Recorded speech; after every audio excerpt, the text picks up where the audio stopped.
இறையேசுவில் அன்பானவர்களே, மத்தேயு நற்செய்தி 11ஆம் அதிகாரம் 25 முதல் 30 வரை இறை வார்த்தைகளை இன்று திருச்சபை தாய் நமது சிந்தனைக்காக தருகிற போது, நமது வாழ்க்கை ஆண்டவருடைய கரங்களில் இருக்கிறது என்பதை உணர்த்துகின்றது வார்த்தைகள்.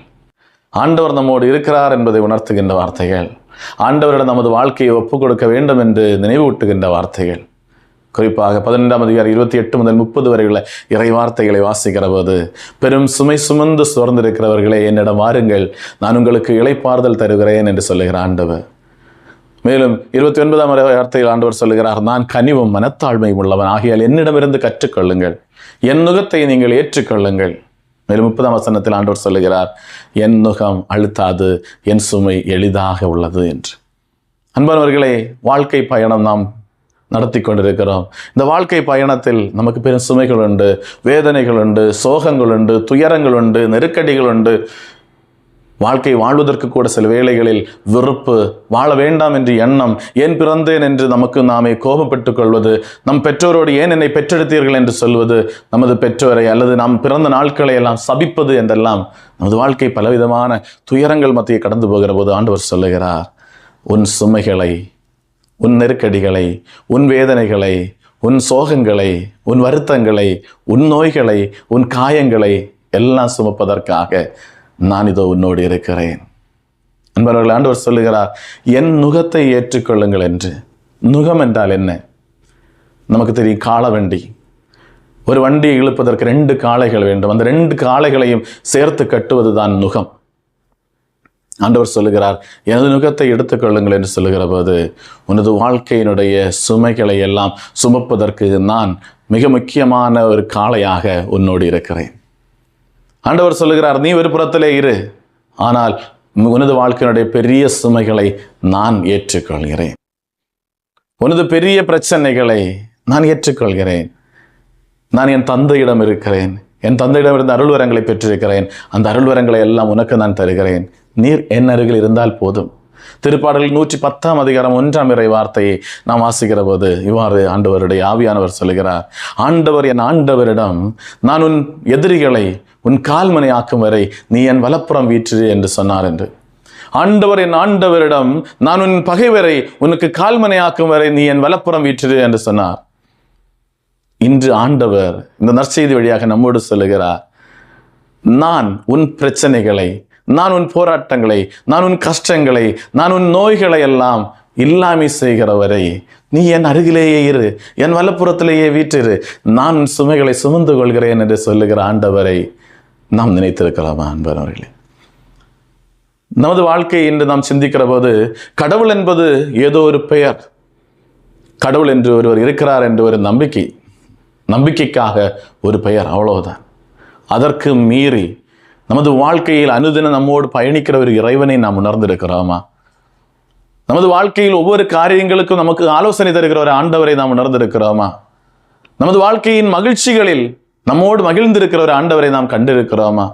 நமது வாழ்க்கையின் சோகங்களில், துயரங்களில், கவலைகளில் நம்மோடு மனத்துயரம் அடைகிற ஒரு ஆண்டவரை நாம் கண்டிருக்கிறோமா?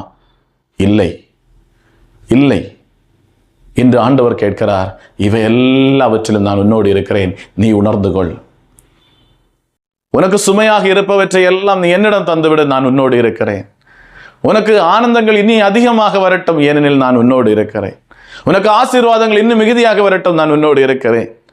உனக்கு வேதனைகளும் நோய்களும் கஷ்டங்களும் எல்லாம் குறைந்து போகட்டும், நான் உன்னோடு இருக்கிறேன். அன்பானவர்களே, ஆண்டவர் சொல்லுகிறார், உன் நுகத்தை என்னிடம் தந்துவிடு. எனது நுகம் எளிதானது, என் சுமை அழுத்தாதது. ஆண்டவருடைய சுமை எளிதாக இருக்கிறது, அவரது நுகம் அழுத்தாதது. அந்த நுகத்தை ஏற்றுக்கொள்ளுங்கள் என்று சொல்லுகிற ஆண்டவரை நாம் ஏன் நமது கரங்களில் பிடித்துக் கொள்ளவில்லை? உனக்காக நான் இருக்கிறேன் என்று சொல்லுகிற ஆண்டவரை நாம் ஏன் பிடித்துக் கொள்ளவில்லை? முதல் வாசகம் விடுதலை பயணம் 33ஆம் அதிகாரத்தில் நாம் வாசிக்கிறோம். மோசே ஆண்டவரிடம் கேட்கிற, ஆண்டவரே, நீர் மக்களை வழிநடத்து என்று சொன்னீர். இந்த மக்களை வழிநடத்துவதற்கு ஒரு துணையாளனை கூட தருவேன் என்று சொன்னீர். இந்த மக்களை வழிநடத்துவதற்கு என்னால் இயலவில்லை என்று அவரோடு கேட்கிற போது 33ஆம் அதிகாரம் 13ஆம் இறை வார்த்தையில் ஆண்டவர் சொல்லுகிறார், எனது பிரசன்னம் உன்னோடு செல்லும், எனது பிரசன்னம் உன்னோடு செல்லும், நீ பயப்படாதே, நான் உன்னோடு இருக்கிறேன். இந்த மக்களை சுமப்பதற்கு, இந்த மக்கள் எதிர்கொள்கின்ற பிரச்சனைகளை எதிர்கொள்வதற்கு நான் உன்னோடு இருக்கிறேன்.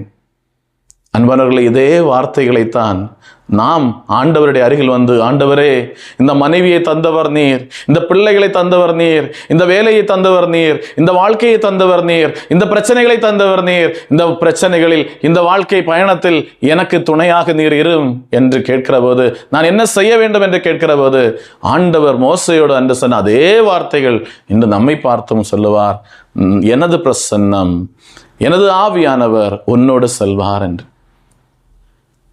அதை கேட்ட மோசே அத்தோடு நிறுத்திவிடவில்லை. 14ஆம் இறை வார்த்தையில் மோசே ஆண்டவரோடு சொல்லுகிறார், ஆண்டவரே, உமது பிரசன்னம் எங்களோடு செல்லவில்லை எனில் எங்களை இங்கிருந்து போக செய்யாதீர். உமது பிரசன்னம் எங்களோடு வரவில்லை எனில் எங்களை இங்கிருந்து போக செய்யாதீர் என்று சொல்லுகிற மோசே நம்மோடு கற்றுத்தருவது, நமது வாழ்க்கை பயணத்தில் ஆண்டவர் இருக்கிறார் என்பதை ஆண்டவர் உறுதிப்படுத்தி இருக்கிறார், சொல்லி இருக்கிறார். நாமும் அவரோடு மீண்டும் மீண்டும் சொல்லிக்கொண்டே இருக்க வேண்டும்.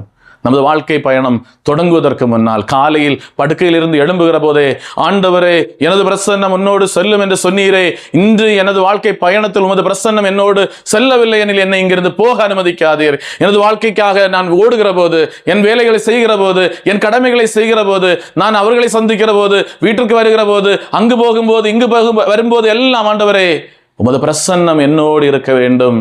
அப்படி இல்லை என்றால் ஆண்டவரே, என்னை இங்கிருந்து போக அனுமதிக்காதீர். ஒரு வேலையை செய்வதற்காக நாம் தயாராகிற போது, நமது கடமைகளை செய்வதற்கு தயாராகிற போது, திருமணத்திற்காக தயாராகிற போது, அன்பானவர்களே, ஒரு மணமகளை நாம் கண்டடைகிற போது, ஒரு மணமகனை நாம் கண்டடைகிற போது நாம் ஜெபிக்க வேண்டியது, இந்த பயணத்தில் நீர் என்னோடு வரவில்லை எனில் இதை எனக்கு தராதீர். நாம் பிள்ளை பெயரை பெற்று ஆசி பெறுவதற்காக தயாராகிற போது, ஆண்டவரே, இந்த பிள்ளையை ஆசி பெற்றதாக வளர்த்துவதற்கு என்னால் முடியாவிட்டால் என்னை இங்கு இந்த காரியத்திற்காக அனுமதிக்காது. நமது வாழ்க்கையினுடைய ஒவ்வொரு சின்ன சின்ன காரியங்களிலும் நாம் ஜெபிக்க வேண்டியது, நீர் என்னோடு இல்லை என்றால் என்னை இங்கிருந்து போக அனுமதிக்காதீர், என்னை இதை செய்ய அனுமதிக்காதீர், என்னை இதற்காக அனுமதிக்காதீர். ஆண்டவரே, உமது பிரசன்னம் என்னோடு இருக்க வேண்டும், உமது பிரசன்னமே இவற்றையெல்லாம் செய்ய வேண்டும், நான் உம்மோடு இருக்க வேண்டும். என்னோடு பயணிக்கிற ஒரு ஆண்டவரை உணர்ந்து கொள்ள அன்பானவர்களை நாம் முயற்சிக்க வேண்டும். பவுலடியார் கொரிந்தியருக்கு 2ஆம் திருமுகம் 1ஆம் அதிகாரம் 3 முதல் உள்ள இறை வார்த்தைகளில் இன்று நாம் வாசிக்க போகின்ற இறை வார்த்தைகள், பவுலடியார் சொல்லுகிறார், ஆண்டவர் இரக்கமுடையவர், அவர் எங்களுக்கு ஆறுதலும் இளைப்பாற்றியும் தருகிறார். ஆண்டவர் எங்களுக்கு ஆறுதலும் இளைப்பாற்றியும் தருகிறார். அவரிடமிருந்து நாங்கள் ஆறுதல் பெறுகிறோம். ஆறுதல் பெறுவதோடு நாங்கள் பிறருக்கு ஆறுதல் அளிக்கிறோம், உங்களுக்கு நாங்கள் ஆறுதல் அளிக்கிறோம் என்று. ஆண்டவரோடு பயணிக்கிற, ஆண்டவர் உடன் இருக்கிறதை அறிகிற ஒரு நபர் சொல்லுவது, ஆண்டவர் என்னோடு இருக்கிறார், அவர் எனக்கு ஆறுதல் அளிக்கிறார். அதற்கு பொருள், எனக்கு அவர் ஆறுதல் அளிக்கிறார் என்றால் எனக்கு கஷ்டம் இருக்கிறது, எனக்கு நோய் இருக்கிறது, என்னை அன்பு செய்பவர் இல்லாமல் இருக்கிறார்கள், என்னை துன்புறுத்துவர்கள் அதிகமாக இருக்கிறார்கள், என்னை கொலை செய்ய முயற்சிப்பவர்கள் அதிகமாக இருக்கிறார்கள், எனக்கு எதிராக கல்லறிபவர்கள் அதிகமாக இருக்கிறார்கள், எனக்காக எதிராக பழிச்சொற்கள் பேசுபவர்கள் அதிகமாக இருக்கிறார்கள். ஆனால் இவற்றுக்கெல்லாம் மத்தியிலும் எனக்கு ஆறுதல் தருகிற ஒரு ஆண்டவர் என்னோடு இருக்கிறார், அவரிடமிருந்து நான் ஆறுதல் பெறுகிறேன். அன்பானவர்களே, நமது வாழ்க்கை பயணத்திலும் அன்பில்லாத சூழ்நிலைகள் உண்டு, வேதனை நிறைந்த அனுபவங்கள் உண்டு, நோய்கள் நிறைந்த அனுபவங்கள் உண்டு, நம்மை வெறுக்கிறவர்கள் நிறைந்த ஒரு சமூகத்தில் சில நேரங்களில் இருக்கலாம், நம்மை பழிக்கிறவர்கள் அதிகமாக இருக்கிற ஒரு சமூகத்தில் இருக்கலாம், உடன் இருக்கிறவர்கள் நமது உற்றார் உறவினர்கள் கூட ஒருவேளை நம்மை காரி உமிழ்கிறவர்களாக, நம்மை சவுட்டி மிதிக்கின்றவர்களாக, நமது வாழ்க்கைக்கு எதிராக தவறான வார்த்தைகளை பேசுகின்றவர்களாக நமது மத்தியிலே இருக்கலாம். ஆனால் நாம் அறிய வேண்டியது, உன்னை ஆறுதல் படுத்துகின்ற, உன்னை தேற்றுகின்ற, உன்னை திடப்படுத்துகின்ற, உன்னை வழி நடத்துகின்ற, உன்னை உயர்த்துகின்ற ஒரு ஆண்டவர் உன்னோடு இருக்கிறார். அவர் சொல்லுகிறார், இந்த வேதனைகளை, இந்த பிரச்சனைகளை, இந்த கஷ்டங்களை, இந்த அவமானங்களை, இந்த இழிவு வார்த்தைகளை எல்லாவற்றையும் என்னிடம் தந்துவிடு, உனது சுமையாக இருக்கிற இவற்றை எல்லாம் என்னிடம் தந்துவிடு, நான் அவற்றை சுமந்து கொள்கிறேன், உனக்கு நான் இளைப்பாறுதல் தருகிறேன் என்று. அன்பானவர்களே, நமது வாழ்க்கை பயணத்தில் இதுவரை நாம் ஆண்டவருக்கு முன்னுரிமை கொடுக்காமல் போயிருந்தாலும் ஆண்டவருடைய வார்த்தைகளுக்கு, ஆண்டவருடைய பெயருக்கு முன்னுரிமை கொடுப்போம். நாம் பல வேளைகளில் செய்கின்ற மிகப்பெரிய ஒரு தவறு, நான் தான் என் வாழ்க்கையை நடத்தி கொண்டிருக்கிறேன், எனது குடும்பத்தை நடத்துவது நான் தான், எனது வாழ்க்கை பயணத்திற்கு தேவையானவற்றை எல்லாம் செய்து கொண்டிருப்பது,